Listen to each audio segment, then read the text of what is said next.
हरिओम. लाओत्सेचा ताओबोध. योगदास श्री जयगणेश जोशी यांचे प्रवचन.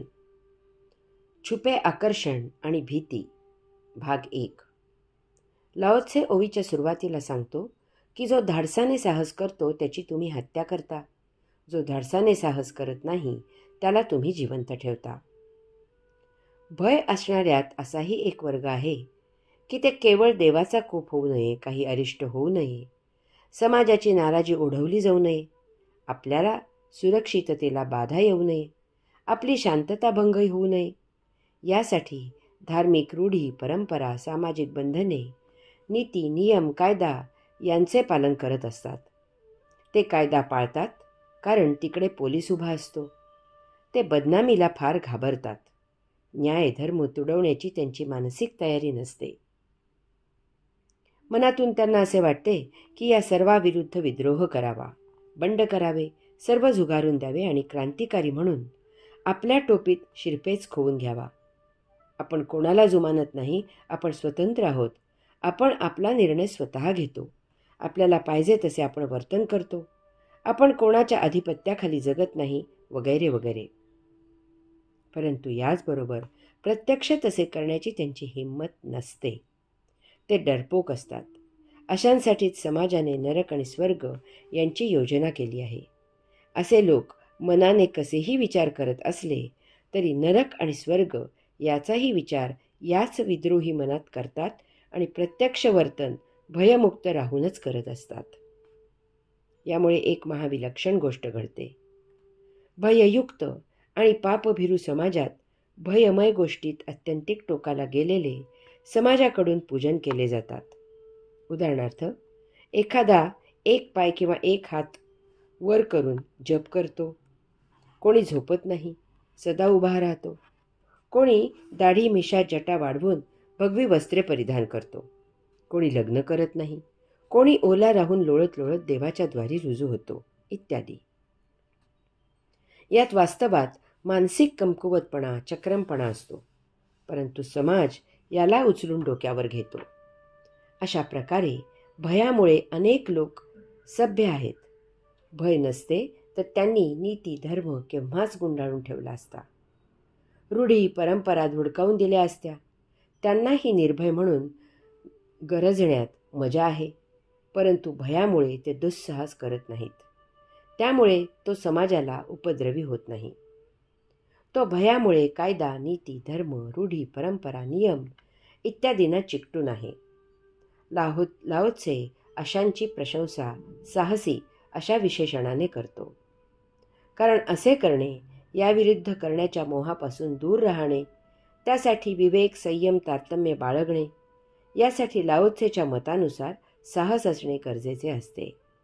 एरवी ते शक्य नाही, कारण त्याचे आकर्षण महाजबर आहे. त्याला अभ्यरणे हेही लाओत्सेच्या मतानुसार साहसच आहे. यात पापभीरू भयमुक्त मुक्तीला वंचित होतो. कारण जेव्हा ताओ त्याला खुणावतो तेव्हा हा भीतीमुळे तेथे उडी घेत नाही. छुपे आकर्षण आणि भीती. भाग 2. लाओत्से ओवीच्या सुरुवातीला सांगतो की जो धाडसाने साहस करतो त्याची तुम्ही हत्या करता. जो धाडसाने साहस करत नाही त्याला तुम्ही जिवंत ठेवता. जे भयामुळे सज्जन आहेत ते मनातून महापापी विचार करत असतात. भौतिक जगतात याचा काहीही उपद्रव होत नाही, कारण असे लोक प्रत्यक्ष आचरण सज्जनासारखेच करतात. यामुळे यात समाजाला काहीही स्वारस्य नसते. परंतु अध्यात्मामध्ये मनात पापी विचार करणाऱ्याचे संचित भोग निर्माण होतात. त्यामुळे त्याच्यावर दुर्जन असाच शिक्का बसतो. पुढील जन्मी ते दुर्विचारी संचित भोग संपवण्यासाठी त्याची नरकात रवानगी केली जाते. निर्भय तर मनात आणि जनात दोन्ही ठिकाणी पापी विचार आणि त्याप्रमाणे आचरणही करत असतो. याचा समाजाला उपद्रव होतो. समाज यांना दूर सारतो, त्यांना शिक्षा करतो. अशांना अध्यात्मातही नरकच मिळतो. अशा प्रकारे बहुतांशी समाज भयग्रस्त लोकांनी भरलेला आहे. तो कधीही प्रत्यक्ष दुर्व्यवहार करत नाही. मनात मात्र अनेक पापी विचारांचे थैमान घालत असतो. परंतु यातही एक गोष्ट पाहण्यासारखी आहे. जर त्याला त्याच्या दृष्टीने योग्य संधी आली चुकूनही पाप उघड होणार नाही याची पूर्ण खात्री असली, स्वतःच्या आबरूच्या रक्षणाची हमी असली, तर हाच भयग्रस्त ती संधी पुरेपूर उपभोगतो आणि पाप करून मोकळा होतो. वर साळसूदपणे सभ्य म्हणूनच समाजात वावर करतो. याच कारणास्तव भीतीने दातखिळी बसवून गांगरवून टाकणारे, अंगावर काटा आणणारे, क्रौर्य दाखवले, बलात्काराची दृश्ये असलेले, खुनाची दृश्ये असलेले, दरोडेखोरीची गोष्ट असलेले, बिभत्स भाषा असलेले, अचकट विचकट विनोद असलेले, देह प्रदर्शन असलेले, उत्तान दृश्य असलेले, युद्धाची कथा असलेले, कामना वासना चाळवणारे सिनेमा, नाटक, कार्यक्रम, पुस्तके समाजात मान्य होतात, प्रसिद्ध होतात, चवीने पाहिली, वाचली, ऐकली, सांगितली जातात. या आशांचीच चलती समाजात असते. गल्ला भरभरून मिळवला जातो. पैसे मिळत असल्यामुळे संस्कारांची जराही काळजी न करता, भावी पिढ्यांची पर्वा न करता आशांची लयलूट आहे.